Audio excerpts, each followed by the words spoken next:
পরাণে কেমনে সয়াবে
আমি কিন্তু তার গোড়া থেকে জবাব দিতে দিতে আসতেছিলাম ভাই, কিন্তু আমাদের ধৈর্য কম, এই কারণে একটা সমস্যা হয়ে যাচ্ছে।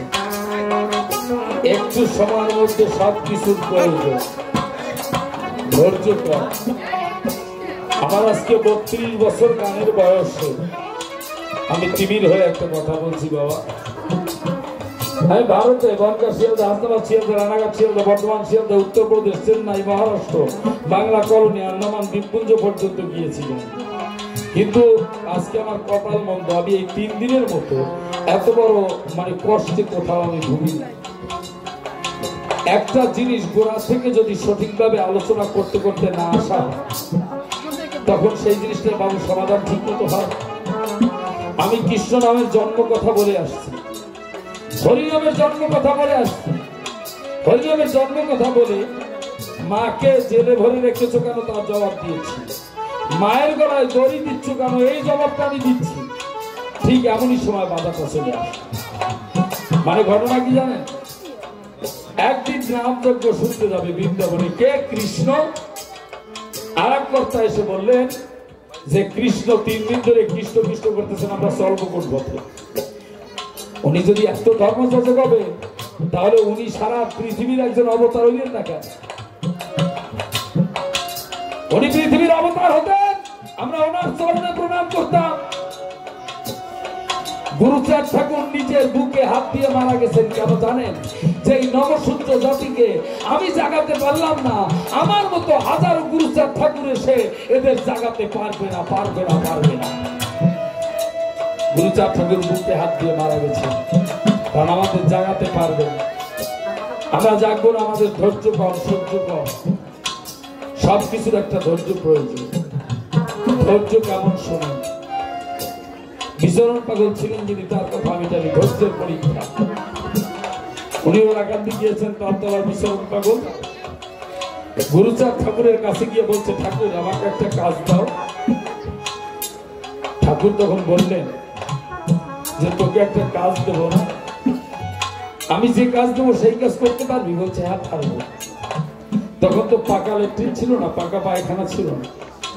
বলছে এই নে ঝুড়ি আর এই নে কোদাল, এই কোদাল দিয়া ভক্তরা 12 স্নানে এসে যত পায়খানা করবে, সমস্ত পায়খানা যত বিষটা সব এই ঝুড়িতে মাথায় করে নিয়ে দূরে একটা গর্ত করে গর্তে ঢেলে রেখে আসবি। সমস্ত পায়খানা, ভক্তের পায়খানা মাথায় করে নিয়ে ভক্তকে পরীক্ষা করে কেমন ওই দূরে নিয়ে গর্তের মধ্যে ফেলে আসতেন। বিষটা বলে ঘৃণা করেন না, কিন্তু আসার পরে গুরুচাঁদ ঠাকুর ডাক দিয়ে বলছে, যখন স্নান করে খেতে আসছে, গুরুচাঁদ ডাক দিয়ে বলছে, অবিচরণ তুই এত বিষটা মাথায় করে নিয়ে ফেলে আসবি, তুই কি কখনো গন্ধ পাসনি? বলছে বাবা, যার মুখে সদা সর্বক্ষণ গুরুচাঁদ হরিচাঁদ নাম থাকে, তার কাছে বিষটা আর ঘৃত সমান হয়ে যায়। ওই বিষটা দিয়ে আমি ফুলের গন্ধ পেয়েছি, আমি কখনো বাজে গন্ধ পাইনি। আমি ও থেকে ফুলের গন্ধ পেয়েছি। ডাক দিয়ে গুরুচাঁদ ঠাকুর বললেন, তোর ডাক কিছু হবে। একদিন হঠাৎ করে গুরুচাঁদ ঠাকুর ডাক দিয়ে বলছে, বিচরণ খালি ওরাকান্দি পরে থাকলে তো কাজ হবে না, সংসার চলবে না। তুই এক কাজ কর, তুই লবণ বিক্রি কর। বাবা তখন কচু পাতায়, কলা পাতায় লবণ বিক্রি হতো না। বলছে ঝুড়িতে করে লবণ বিক্রি করবি, গ্রামে গ্রামে ঘুরে লবণ বিক্রি করবি। বিচরণ পাগল বলছে, আমি লেখাপড়া জানি না, আমি কি করে লবণ বিক্রি করব, কি করে কিনবো? বলছে বাজারে মহাজনের কাছ থেকে লবণ নিয়ে আসবি, ওই লবণ বিক্রি করে যে টাকা হবে ওই টাকা নিয়ে মহাজনকে দিবি। মহাজন তার টাকা রেখে যে লভ্যাংশ করে দেবে ওই টাকা নিয়ে তুই বাড়িতে সংসার চালাবি। ওই লবণ বিক্রি করতে করতে একদিন সন্ধ্যার পূর্ব ভাগে, প্রায় সন্ধ্যা হয়ে গেছে, এমন সময় উজানি জমিদার বাড়ির সামনে দিয়ে যাচ্ছে। আপনারা জানেন আগে জমিদার বাড়ির দরজায় কিন্তু কালী মন্দির থাকে। ওই মন্দিরের মধ্য থেকে মা ডাক দিয়ে বলছে, মন্দিরের ভেতর থেকে মা ডেকে বলছে, বিচরণ, অবিচরণ। বলছে কে? বলছে আমি আত্মাশক্তি মহামায়া, আমি এই মন্দিরের মধ্যে তোকে ডাকছি, শোন। আমা ডাকছো কেন? বাবা গুরুচাঁদ, বাবা গুরুচাঁদ বলছে, আর বলছে আমা ডাকছো কেন মা? বলছে দেখ, আগেকার দিনে মায়েরা সিঁদুর গুলে কপালে দিত না মা, গোলাপ সিঁদুর ছিল। বলছে দেখ, ভক্তরা সিঁদুর গুলে আমার কপালে দিয়েছে, সেই সিঁদুর গলে আমার চোখের উপরে পড়ে চোখ দুটো বন্ধ হয়ে গেছে, আমি চোখে দেখতে পাই না। তুই এক কাজ কর, যে কোনো কায়দায় আমার চোখের সিঁদুর মুছে দে। পাগল মানুষ তো, গিয়ে দরজায় ঠেলা দিয়ে দেখতেছে দরজায় তালা বন্ধ। বাবা, দরজায় তালা বন্ধ, আমি কি করে তোমার চোখের সিঁদুর মুছে দেব? বলছে জানালা তো খোলা আছে, যে কোনো কায়দায় ওই জানালা থেকে আমার চোখের সিঁদুর একটু মুছে দে।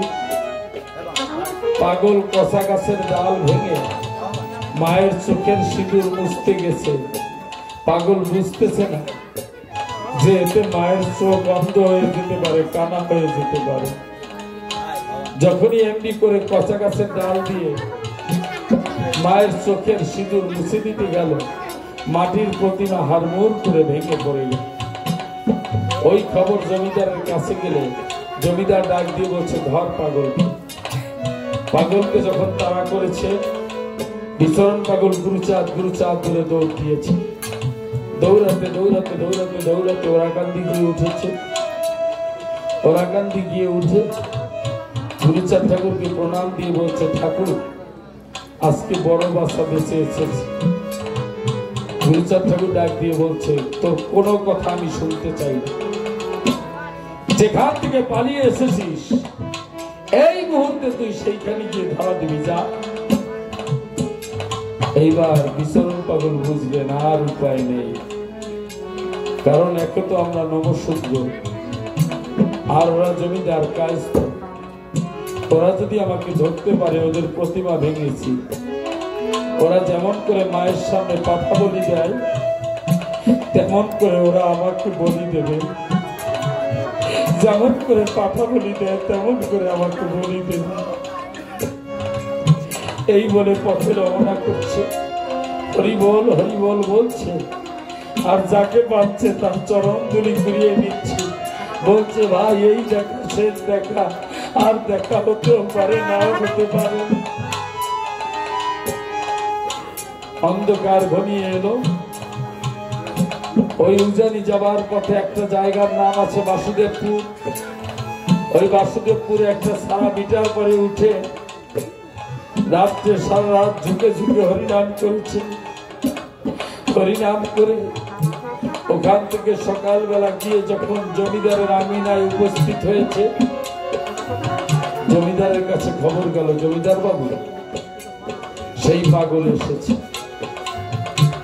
জমিদার তার স্ত্রী এসে ওই পাগলের দুহাত দুজনে ধরে ঘরের মধ্যে নিয়ে গিয়ে তোলা জল দিয়ে স্নান করাচ্ছে। বিচরণ পাগল ভাবছিল, পাঠাকে বলি দেওয়ার আগে যেমন করে স্নান করানো হয়, আমাকে বলি দেওয়ার আগে তেমন করে স্নান করানো হচ্ছে। আমাকে তেমন করে স্নান করানো হচ্ছে। নূতন কাপড় পরাইয়া গলায় যখন ফুলের মালা দিল, চারিদিকে আমার বাদ্য বাজনা বাজতেছিল। পাগল ভাবছে ওরা আমাকে মায়ের সামনে নিয়ে বলি দেবে। যখন জমিদার তার স্ত্রী হাত ধরে বড় ঘর থেকে দরজায় কালী মন্দিরের দিকে নিয়ে যাচ্ছে, মাস পথে গিয়ে বিচরণ পাগল ডাক দিয়ে বলছে, জমিদার বাবু আমার হাতখানা একটু ছেড়ে দেবেন, আমি কথা দিচ্ছি আমি পালাবো না। আমি জীবনের শেষবারের মতো একটু ওরাকান্দি মুখী হয়ে বাবা গুরুচাঁদ আর সত্য বাবাকে প্রণাম করব। আর এই যত ভক্ত আছে সবার চরণ ধুলি আমি নেব।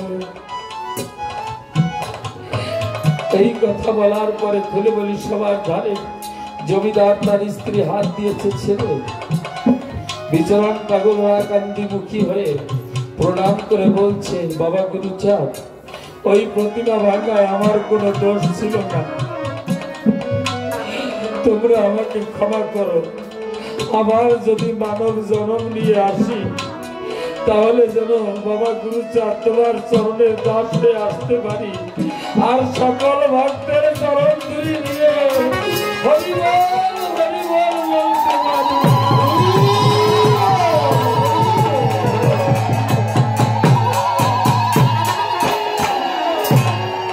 সবার চরণ ধুলি আমি যেন হরি বল বলতে পারি।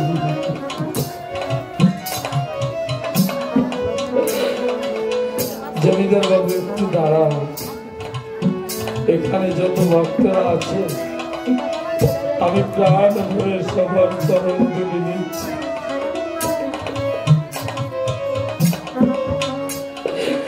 এত সাদের মানব জন্ম হয়তো আর হবে না, হয়তো বা মনুষ্য জন্ম আর নাও পেতে পারি।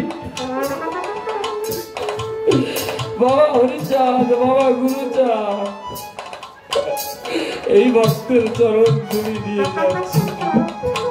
যেদিন আমি এপার থেকে ওপারে যাব, আমাকে বলি দেওয়ার পরে আমার আত্মা যখন বৈতরণী নদীর কূলে দাঁড়াবেন, বাবা হরিচাঁদ তুমি ছোট্ট একটা তরি নিয়ে এসে আমাকে পার করে এবার থেকে ওপারে নিও। আমি মনানন্দে আমার আত্মা দিয়ে হইব।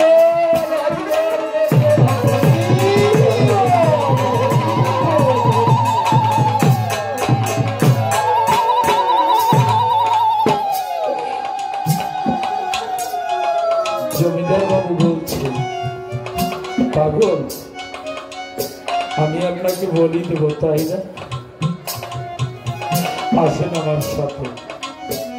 হাত ধরে নিয়ে মায়ের মন্দিরের দরজায় দাঁড়িয়ে বলছি, দেখুন আপনি যখন কালকে এই প্রতিমা ভেঙেছিলেন, আমার তখন রাগ হয়েছিল, আমি আপনাকে ধরতে পাঠিয়েছিলাম, ওরা আপনাকে ধরতে পারেনি। আমি যখন ভোর রাতে নাম করতে করতে মায়ের নাম করে এসে এখানে বুট হয়ে প্রণাম দিয়েছি ভাঙা প্রতিমার সামনে, মা নিজে সাকার হয়ে, আমি হতভাগ্য জমিদার আমার মাথায় হাত দিয়ে বলছে, জমিদার এখানে এতদিন কোন গরিব ভক্তের চরণ ধুলি পড়েনি, তাই আমি সাকার হতে পারিনি। এখানে বিচরণ পাগলের চরণ ধুলি পড়েছে, তাই আমি সাকার হয়ে তোকে আশীর্বাদ দিচ্ছি। যদি এপার হতে ওপারে যেতে চাস তাহলে পাগলকে এনে তাকে গুরু করে তার চরণে আত্মসমর্পণ কর, তাহলে মুক্তি পাবি। আমি মাথা তুলে দেখি 3.5 হাত কষ্টি পাথরের মূর্তি, এই দেখেন সেই মূর্তি। পাগল আপনার চরণ ধুলি ছাড়া করবেন না, স্বামী স্ত্রী সবাই মিলে পুত্র মিলে পাগলের চরণে গড়াগড়ি দিল। পাগল আনন্দে আমার ভক্তি আনন্দে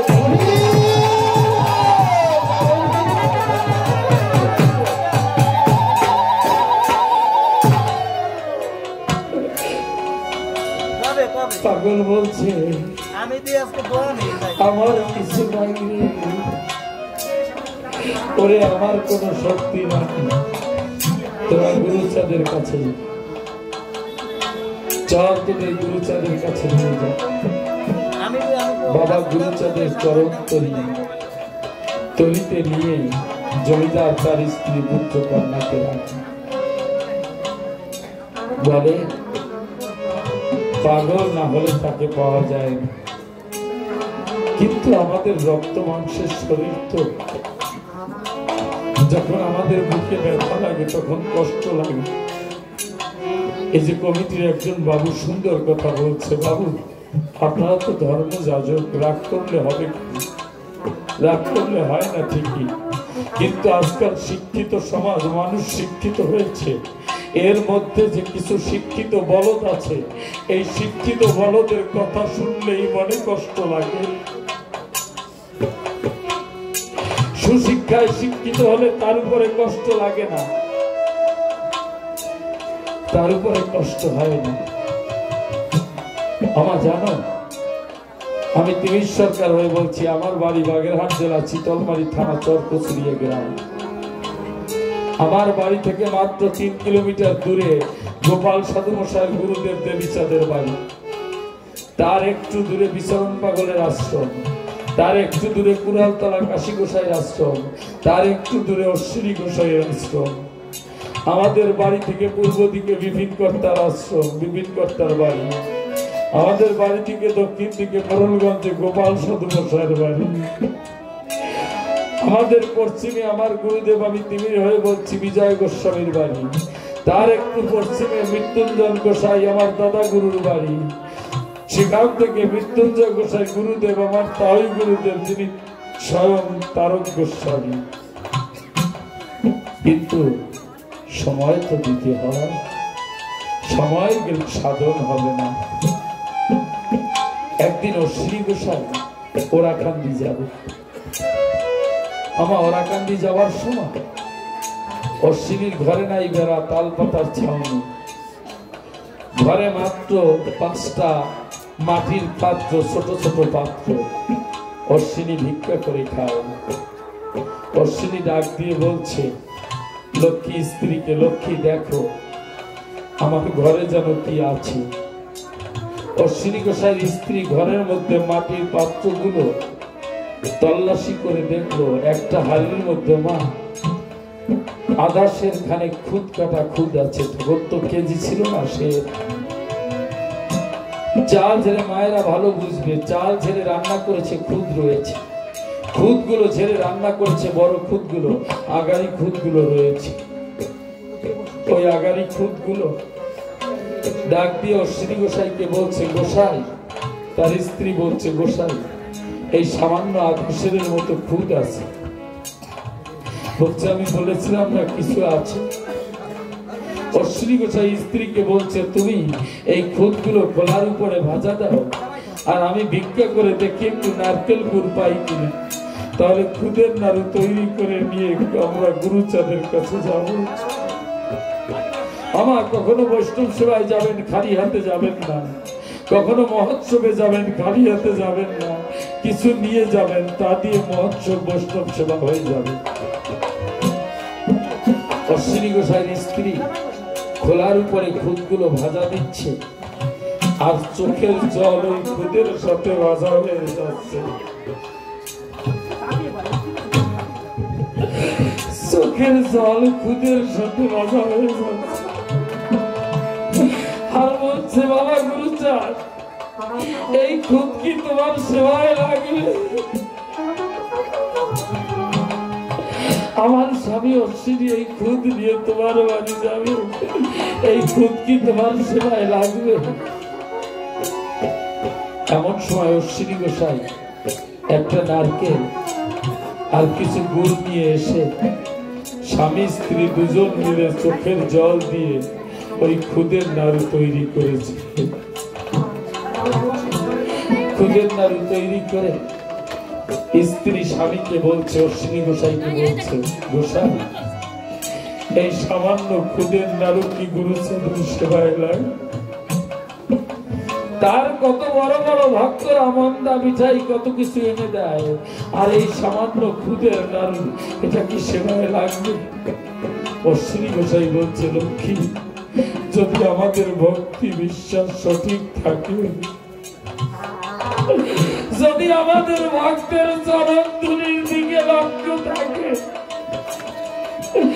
যদি আমরা জীবনে ভক্তের চরণধুলি নিয়ে থাকি, এই চরণধুলি শিরে নিয়ে থাকি, তাহলে আমার গুরুচাঁদ এই খুদ সেবা করতে বাধ্য হবে। গুরুচাঁদ এই খুদ সেবা করবে। খুদের নাড়ু ছোট্ট একটা পুটলি করে, ওই পুটলির ভিতরে করে ওরা কাঁদতে গিয়ে গদিঘরের পেছনে দাঁড়িয়ে আছে। গদিঘরের পেছনে খোঁজ নিয়ে কি করে গুরুচাঁদ ঠাকুরের কাছে যাবে। এমন সময় অন্তর্যামী গুরুচাঁদ ঠাকুর বলছে, অশ্বিনী, তোর খাবার আমাকে দিবি? তুই আমার জন্য খাবার নিয়ে আসবি বলে আমি সেই সকাল থেকে না খেয়ে উপবাস হয়ে আছি। আমি সকাল থেকে না খেয়ে আসি, দে আমাকে খুদে খাবার দে। অশ্বিনী গোসাই গুরুচাঁদের চরণে পড়ে বলছে, বাবা গুরুচাঁদ, এই সামান্য খুদ এটা কি তোমার সেবায় লাগবে? বলছে, অশ্বিনী রে, একদিন গোবিন্দ বিদুরের ঘরের খুদ খেয়ে পরম আনন্দ লাভ করেছিল, সেদিন আমি প্রসাদ পাইনি, আজ আমাকে প্রসাদ দে। খুদের নাড়ু গুরুচাঁদ ঠাকুর সেবা করছে, আর কিছু খুদের নাড়ু ভক্তদের দিয়েছে। ভক্তরা ওই নাড়ুগুলো সেবা করে পাগল হয়ে গেছে। পাগল হয়ে গিয়ে বলছে, অশ্বিনী দাদা, তুমি কোন দোকানের মশলা কিনে এই খুদের নাড়ু তৈরি করেছো বলো, আমরা সেই দোকানের মশলা কিনে আমরা নাড়ু তৈরি করে গুরুচাঁদকে দেব। অশ্বিনী গোসাই গুরুচাঁদের চেয়ারের পাশে দাঁড়িয়ে আছে। গুরুচাঁদ ঠাকুর বলছে, ভক্তগণ, তোরা আমার অশ্বিনীকে বিরক্ত করিস না। এই খুদ বাইরে কোন দোকানে কিনতে পাওয়া যায় না, এই প্রসাদ বাইরে কোন দোকানে কিনতে পাওয়া যায় না। যার যার ভক্তি বিশ্বাস আর চোখের জলে আর এই ভক্তের চরণ তুলির গুণে এই প্রসাদ তৈরি হয়ে গেল।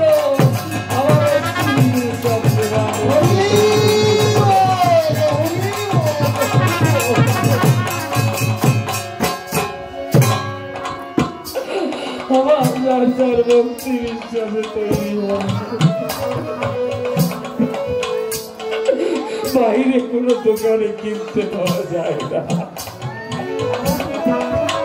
ভক্তি যার ভগবান তার, যার ভক্তি আছে তার ভগবান আছে, যার ভক্তি নেই বাবা তার ভগবান নেই। এমন সময়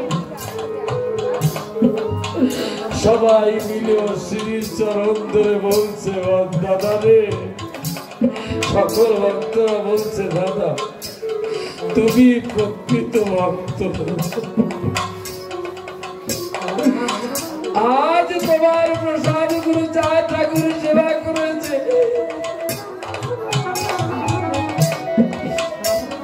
ওখান থেকে অশ্বিনী গোসাই বেরিয়ে চটকাতলা গিয়ে পা ঝুলিয়ে দিয়ে বেদির পরে বসে গান গাইছে চোখ বন্ধ করে। এদিকে গুরুচাঁদ ঠাকুর আজকে একটা ভিক্ষা চাইছে। ভক্তগণ, তোমাদের কাছে আমি আজকে একটা ভিক্ষা চাইব, তোমরা আমাকে ভিক্ষা দেবে। বলছে, বাবা গুরুচাঁদ চাও? বলছে, কি? বলছে, এই ভিক্ষা চাই। এতদিন তোমরা আমার বাবা হরিচাঁদ শান্তিমাতার চরণ পূজা করেছ, এতদিন আমি গুরুচাঁদ আমার সত্য বাবার চরণ পূজা করেছ। আমি এই জীবনে আর কিছু চাই না, আমি এই ভক্তের চরণ তুলি আজকে তোমাদের চরণ পূজা করতে চাই। এই ভক্তের চরণ পূজা করে আমার অন্তর শীতল করতে চাই।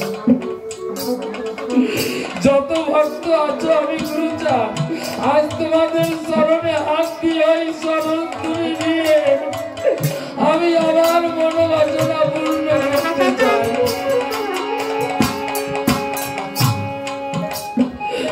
সমস্ত ভক্তরা বলছে,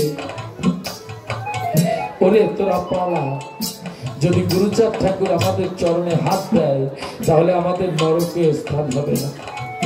সবাই পালিয়ে গেল।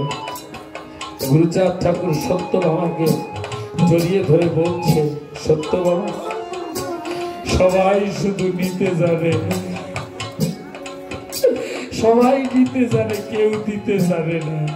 বাবা, এই সংসারে আপনি আমি দিতে পারবো যতক্ষণ, মানুষের ভালোবাসা পাবো ততক্ষণ। আবার যেদিন আমি দিতে পারবো না, আপনি যেদিন দিতে পারবেন না, আপনার ছেলে মেয়ে আপনার কাছ থেকে যেদিন কিছু পাবে না, সেদিন আপনি পৃথিবীর বোঝা হবেন, কেউ আপনাকে ভালোবাসবে না। কেউ আমাকে চরণ ধুলি দিল না,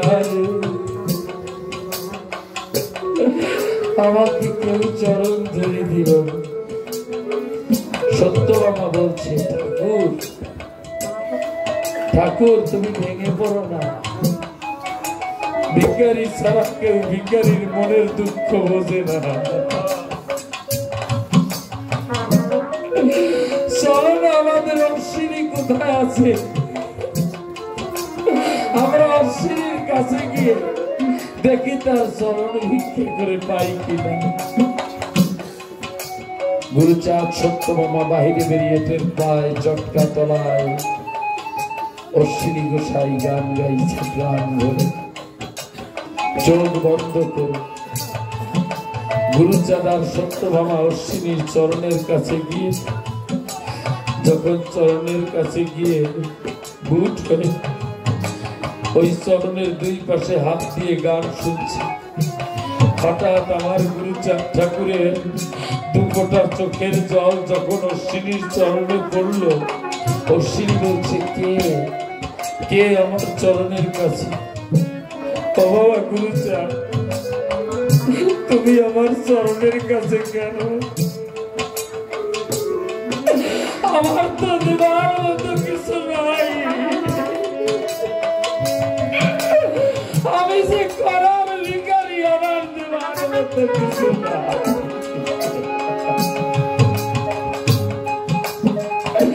যাদের দেবার মতো কিছু থাকে তারা দিতে পারে, আমার তো দেবার মতো কিছু নাই রে, আমি কি দেবো বলো?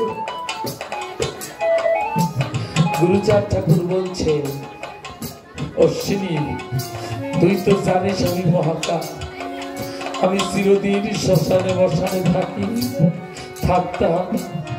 এই জন্মের সুযোগ পেয়েছি হরিচাঁদের পুত্র হওয়ার, তাই এই জন্মে আমি আর কিছু চাই না। আমিও চেয়েছিলাম ভক্তের চরণ ধুলি নিতে, ও বাবা কেউ আমাকে দিল না। এই জগতে ভক্তের চরণ ধুলির উপরে আর কিছু নেই। দে বাবা একবার তোর চরণ ধুলি আমায়,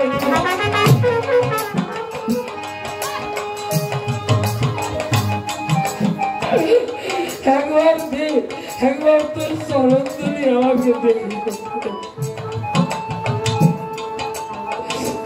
অশ্বিনী গোসাই বলছে, ঠাকুর যেদিন তোমায় দেখেছি, এই দেহ তোমার দেহ, এই চরণ তোমার চরণ, তোমার চরণ তুমি যত খুশি পূজা করে নিয়ে যাও, তাতে আমার কি? আমার কিছু নেই, আমার কিছু নেই, তুমি পূজা করে নিয়ে যাও।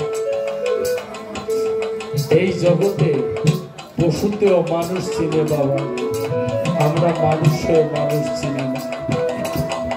আপনারা অনেকে লক্ষ্মীখালি গেছেন না গোপাল সাধু মশাইয়ের বাড়িতে, তখন জঙ্গলটা ছিল খুব কাছে, জঙ্গল কাছে ছিল। ওইখানে গোপাল সাধু মশাই 27 বিঘা জমি ছিল।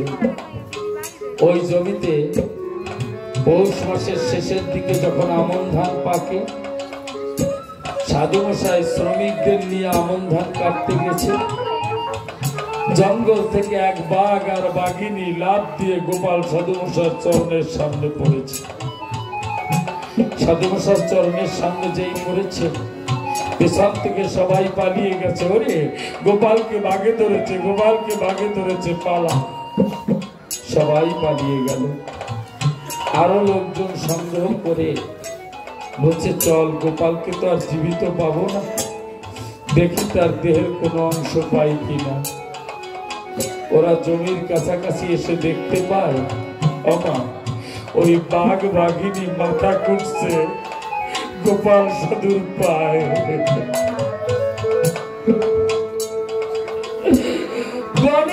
পশুতেও মানুষ চিনে, আর আমরা মানুষ হয়ে মানুষ চিনি রে।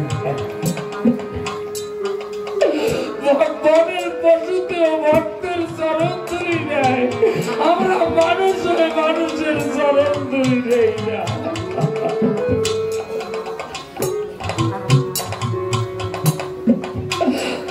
বাঘ বাঘিনী মাথা করছে গোপালের পাল, গোপাল গায়ে হাত বুলিয়ে দিয়ে বলছে, ওরে হরি বল হরি বল, তোরা পরের জন্মে হরি ভক্ত হয়ে জন্মাস, তোরা হরি ভক্ত হয়ে ভক্তের চরণ ধরে নিস। এক জন্মে হরি ভক্ত হওয়া যায় না, এক জন্মে কৃষ্ণ ভক্ত হওয়া যায় না মা। জন্ম জন্মের সাধনা না থাকলে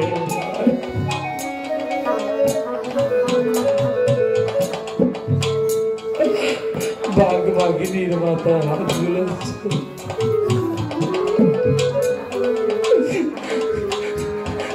বাঘ বাঘিনীরা চোখের জল ছেড়ে দিয়ে গোপালের চরণে লুটিয়ে পড়ছে। দূর থেকে ভক্তরা এই দৃশ্য দেখে বলছে, ওরে যে দেখ বনের বাঘে যারে চিনে আমরা তারে চিনলাম না।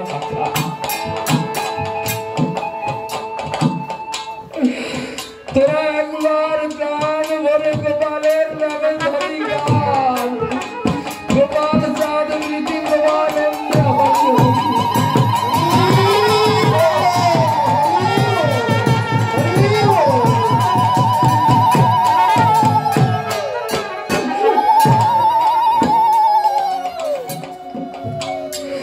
গোপাল চাঁদ মশাই ডেকে বলছে, হে ভক্তরা, বাঘ দুটোকে বলছে, বাঘ বাঘিনী ভক্তরা, তোরা এই জমির ধান নষ্ট করিস না, তাহলে ভক্তরা এসে সেবা করবে কি? সমস্ত ভক্তরা গিয়ে বাঘ বাঘিনী যখন চলে গেছে, গোপালের চরণে পড়ে বলছে, বাবা বনের পশুতে তোমার চিহ্ন, আর আমরা মানুষ হয়ে তোমার চিনতে পারব না।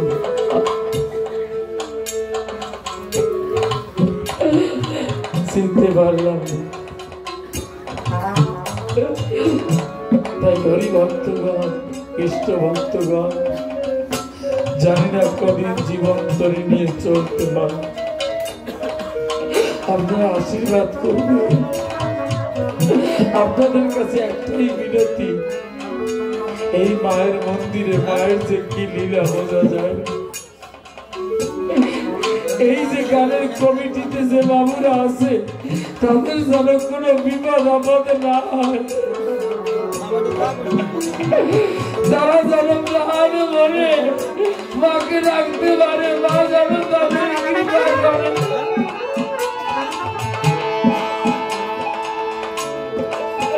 আমার তুই জগৎ জননী মা, তোর লীলা বোঝা দেয় মা। তুই এই কমিটির বাবুদের, এই গ্রামখানি সবাইকে ভালো রাখিস, আর যাদের মধ্যে যদি কারো মধ্যে অসৎ বুদ্ধি থাকে তাকেও সৎ পথে নিয়ে আসিস মা।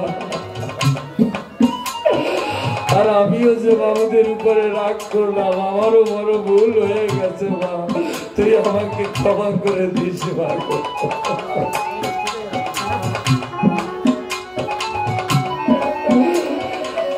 কে কয়দিন থাকে কিছু জানি না। কিছুক্ষণ আগে বাবু এসে বললে, এই মন্দিরের খরচা যে ভক্ত দিত মা, সে ভক্ত করোনায় চলে গেছে। মায়ের লীলা বোঝা দায় আমার কলিযুগে, মায়ের লীলা বোঝা দায়। ভক্ত রামপ্রসাদ প্রতি বছর মায়ের পূজা দেয় এই কলিযুগে। তা আজকে মায়ের পূজা যারা করেন বাবা, তারা জানেন যে মায়ের সারারাত পূজা করে বিসর্জন দিতে কত কষ্ট হয়। বুকের ছাতি ভেঙে আসে, ফেটে যায় বিসর্জন দিতে। রামপ্রসাদ আজকে ডাক দিয়ে বলছে, মা আমার এই জন্ম আর ভালো লাগে না মা, তুই এবার আমাকে কোলে নিবি বল। মা রামপ্রসাদকে বলছে, রামপ্রসাদ তুই এতদিন তোকে রেখেছি, আজ কথা দিচ্ছি আমি তোকে কোলে নিয়ে যাব। তুই নিজে আমাকে মাথায় করে জলে বিসর্জন দিতে যাবি গঙ্গায়, আমি আমার সাথে তোকে কোলে নিয়ে আমি পরম পিতার কাছে পৌঁছে দেব। তবে তার আগে একটা কথা আছে রামপ্রসাদ, আজকে তোর পূজায় যত ভক্তরা এসেছে সমস্ত ভক্তের চরণ ধুলি তুই নিবি।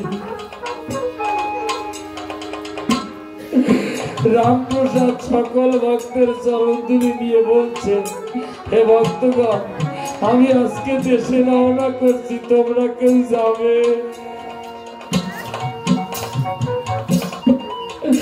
সকল ভক্তের চরণ ধুলি নিয়ে রামপ্রসাদ মাকে নিজে মাথায় করে নিয়ে যখন বিসর্জন দিতে গেল, গলার দইটা মায়ের চরণে বেঁধে মা রামপ্রসাদকে কোলে নিয়ে পরম পিতার কাছে পৌঁছে দিল। জানি না কার কতটুকু সময় আমরা পৃথিবীতে থাকবো, তাই আমার জীবন তরি লইয়া রে, আমার দেহ তরি লইয়া রে, আমি আর কত কাল বেড়াইব ভাই।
ঘাটে ঘাটে নাও ঘুরাই, আজ এখানে কাল ওখানে, দেখো আজকে 3 দিন ধরে এখানে গান হচ্ছে, কাল এখান থেকে আবার রথবাড়ি চলে যাব, রথবাড়ি থেকে উজানি যাব, উজানি থেকে কলাগাছিয়া যাব, কলাগাছিয়া থেকে সাতক্ষীরা যাব। ঘাটে ঘাটে এই নৌকা ঘুরাচ্ছি, ঘাটে ঘাটে নৌকা ঘুরাচ্ছি। সবচেয়ে বড় আশা কি জানো? অর্থটাই বড়, সবচেয়ে পরমার্থ ভক্তের চরণ তুমি বড়। বাবুরা 3 দিনে না হয় কয় টাকা দেবে আমাদের? বাবুরাও তো বাঁচবে, তাহলে আমাদের 45-50 হাজার টাকা দিল, এই টাকায় কি আসে যায়? এই টাকা এখানে রেখে পারিষদ বর্গকে দিতে হবে। আমার মা বাবা ভাই বোন আছে, তাদের বাঁচানোর জন্য স্ত্রী পুত্র আছে, নিতে হবে। কিন্তু আমি যেদিন চলে যাব একটা টাকা কি আমার সঙ্গে যাবে? আমার এই সংসারের জন্য কত করছো, কত করে যাচ্ছ, যেদিন যাবে সেদিন কি একটা টাকাও সঙ্গে যাবে?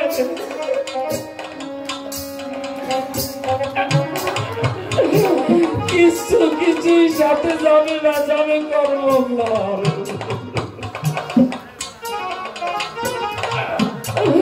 হায় রে জীবন, গাঁটে গাঁটে গাঁটে গাঁটে এই জীবন তরি বিরাতে বিরাতে আর পারছি না, ক্লান্ত হয়ে যাচ্ছি, ক্লান্ত হয়ে যাচ্ছি। পিতাব চালাই হয়ে গো, আর সয় না পড়ানে, আর সয় না।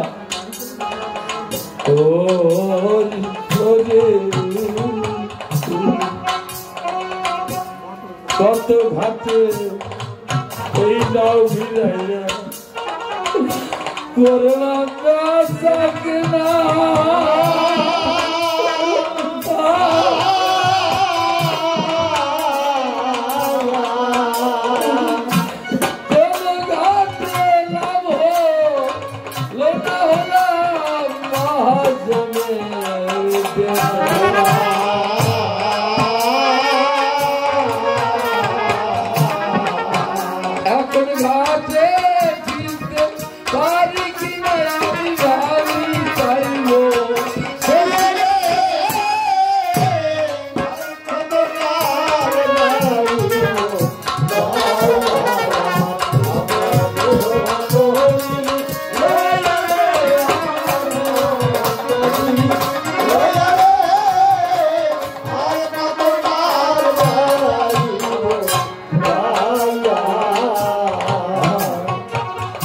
আজকে বিজয় বাবুর একটা কথা মনে পড়ে গেছে।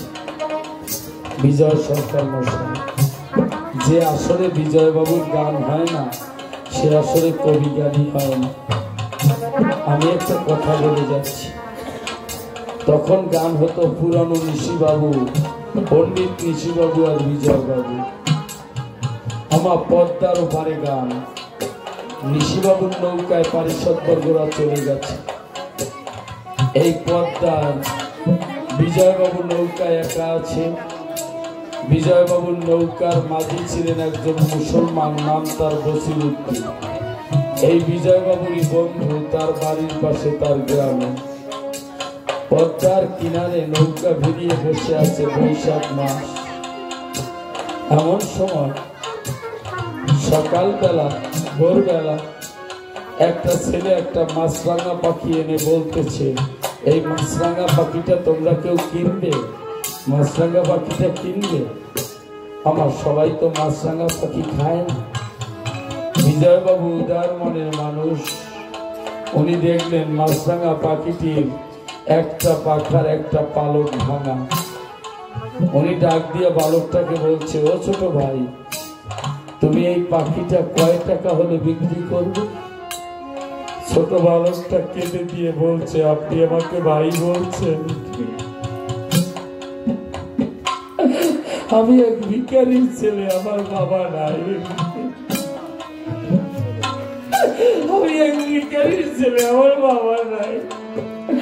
আমার মা দাঁড়ে দাঁড়ে ভিক্ষা করে আমার খাওয়ায়। আজকে 3 দিন আমার মায়ের জ্বর, আজ 3 দিন পর্যন্ত মা না খেয়ে আছে। তখন দেশে প্রচন্ড অভাব, 3 দিন ধরে মা না খেয়ে আছে। মা ভিক্ষা করতে যেতে পারে না। আমি ছোট বলে কেউ আমাকে ভিক্ষাও দেয় না, কাজেও নেয় না। আমি বহু কষ্ট করে এই মাছরাঙা পাখিটি বানিয়েছি। আপনি এই পাখিটি নিয়ে আমাকে যা দেবেন, আমি কিছু খেতে চাই না। আমার মাকে যেন একবেলা পেট পুড়ে 2টো ভাত খাওয়াতে পারি। ও দাদা, তুমি দেখো আমার এই কলিযুগে মায়ের যত্ন আছে কিনা। বিজয়বাবু এই কথা শুনে ওই বালকটাকে বলছে, ভাই আমার বুকে আয়, তোর মা যেমন অভুক্ত আছে। আমার মায়ের নাম ছিল হিমালয়া দেবী, অর্থাৎ বিজয়বাবুর মায়ের নাম ছিল হিমালয়া দেবী। বলছে আমি যখন ছোট ছিলাম মা আমাকে কাপড়ের এক পাশ বুকে জড়িয়ে আর এক পাশ নিচে গায়ে দিয়ে ঘুমাতেন। যখন এ পাশ ভিজে যেত শুকনা পাশ আমার গায়ে দিয়ে ভিজা পাশ ঘুমাতেন। আর যখন দুই পাশ ভিজে যেত মা আমাকে বুকের পরে রাখতেন। জানো ছোট ভাই, আমার সেই মা আজ বেঁচে নাই।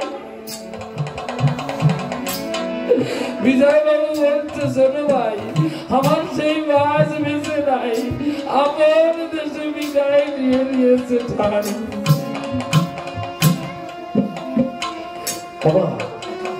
মনে রাখবেন, এই জগতে আপনার দুইজন আপন ব্যক্তি, একজন আপনার ঔরজাত বাবা, একজন গর্ভধারিণী মা। এদের মধ্যে যদি বাবা চলে যায় বুঝবেন আপনার বট গাছটা ছিল বিদায় নিয়ে চলে গেল।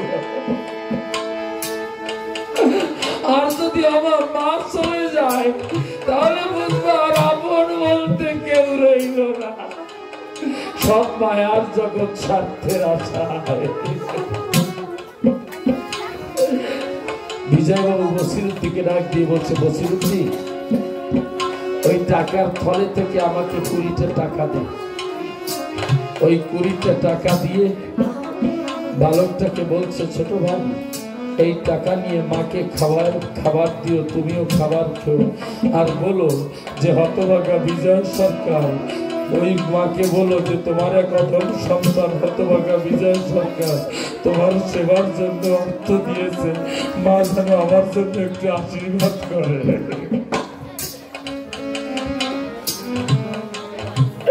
বিজয়বাবু বলছে, মা যেন আমার জন্য একটু আশীর্বাদ করে।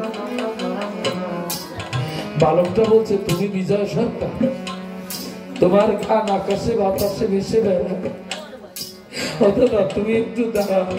আমার মা শিখিয়েছে যদি কোথাও কোনো ভালো মানুষকে পাওয়া যায়, কোনো মানুষকে পাওয়া যায়, কেউ কিছু দান করলে তার চরণ ধুলি নিতে হয়। তুমি একটু দাঁড়াও দাদা, আমি একটু প্রণাম করে তোমার ওই দুই চরণের ধুলি দিয়ে যাই।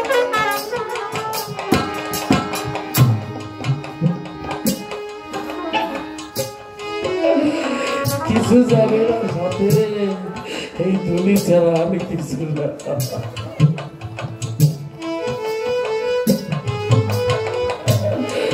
বিজয়বাবু আশীর্বাদ করছে, যা ছোট ভাই তুই মানুষের মতো মানুষ আর মাকে নিয়ে যেখানে নাম সংকীর্তন হবে, যেখানে ভক্তগণের আগমন হবে, সেইখানে গিয়ে তুই ভক্তের চরণ ধুলি ঘুরিয়ে নিস মাকে নিয়ে।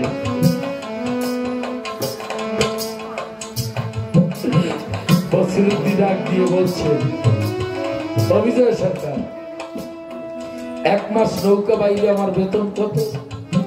4 টাকা।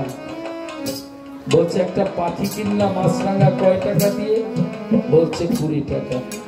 বলছে তোমরা সরকার মানুষ, তোমাদের টাকা আছে, কিনতে পারো। বলছে বসির রে, আমি টাকা দিয়ে পাখি কিনিনি, আমি একজন অভুক্ত মাকে খাবার দিয়েছি। বেলা 10টার দিকে পদ্মা নদী পাড়ি দিয়েছে, নৌকার ছুঁয়ের মধ্যে আছে বিজয়বাবু আর নৌকা বাইছে বসিরুদ্দি। তখন পদ্মাটা খুব বড় ছিল। মাছ পদ্মায় যখন গিয়েছে, হঠাৎ ঈশান করে মেঘ হয়ে এমন ঝড় ছেড়েছে, নৌকা রাখতে পারছে না, শুধু ধোঁয়াশা, কিছু দেখা যায় না। যারা তুফানে না পড়েছেন তাদের বোঝানো যাবে না যে কি অবস্থা তখন হয়। আমি একবার দল নিয়ে লঞ্চে তুফানে পড়েছিলাম,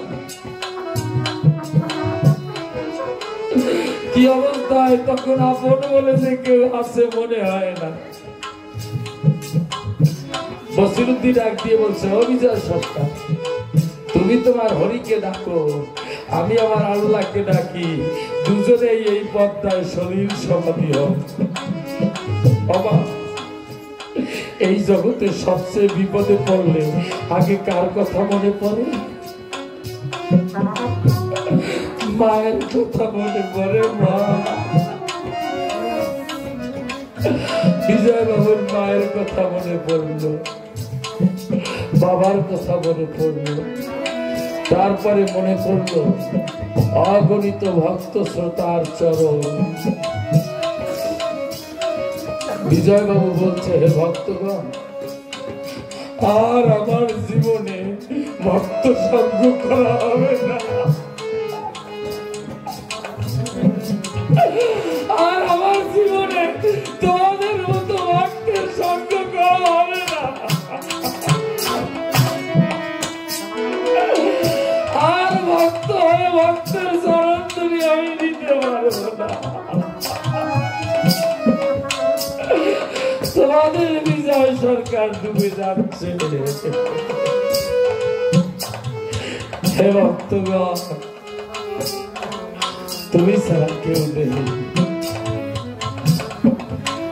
সাথে সাথে স্মরণ করছে মা কালী, মা ওমা শ্যামা, মা সরকাররা তো তোমার পোষ্যপুত্র হয়, ওমা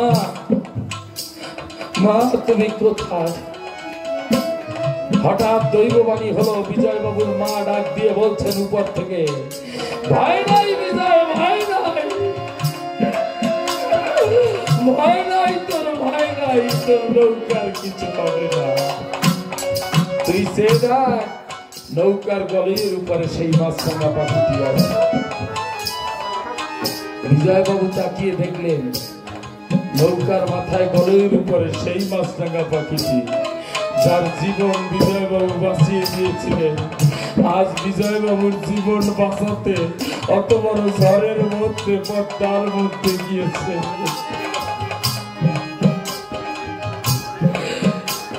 এইবার বলছে বসিরুদ্দি, আর ভয় নাই, পাখিটা যেদিকে উড়ে যাবে তুই সেদিকে নৌকা ধরবি। পাখিটা উড়ে যায়, আবার এসে নৌকার গলাইয়ের উপরে বসে। এইদিকে নৌকা ধরতে ধরতে যখন পদ্মার কিনার পেয়ে গেল, পাখিটি এসে বিজয় বাবুর চরণে মাথা ঘুরতেছে।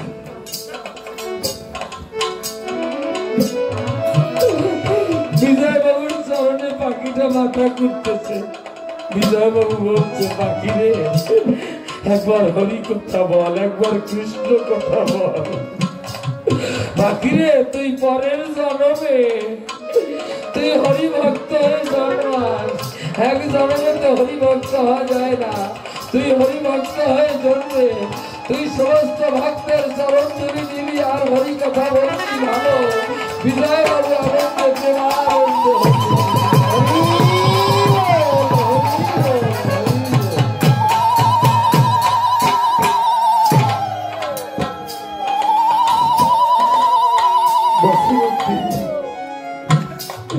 বসিরুদ্দি ওই দৃশ্য দেখে কাছে গিয়ে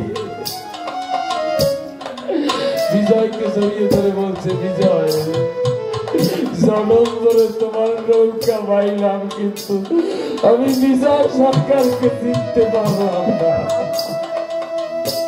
ভাই বিজয়, তুমি যদি আগে যাও, এবার থেকে ওপারে তোমার চরণের ধারে আমার জন্য একটু জায়গা রাখিও, আর আমি যদি আগে যাই তোমার জন্য একটু জায়গা রেখে দেব।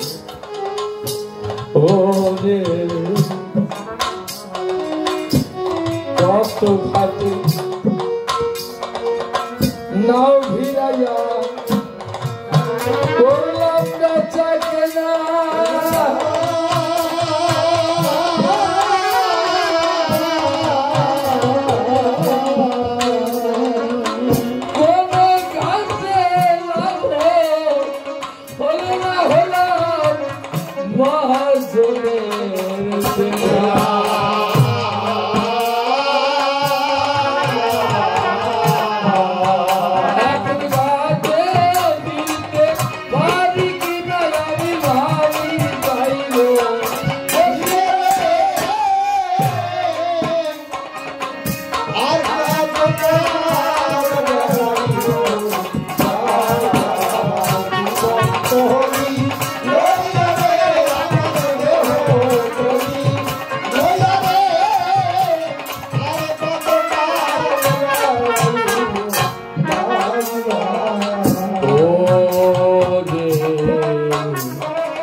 হীরা কিনতে জিরা কিনে নৌকা করেছি বোঝা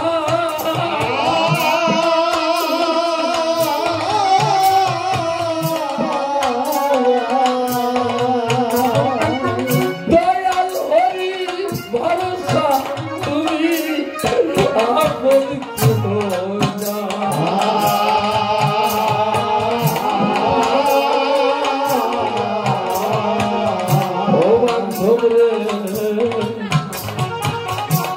হীরা কিনতে জিরা কিনে এই নৌকা করেছি বোঝা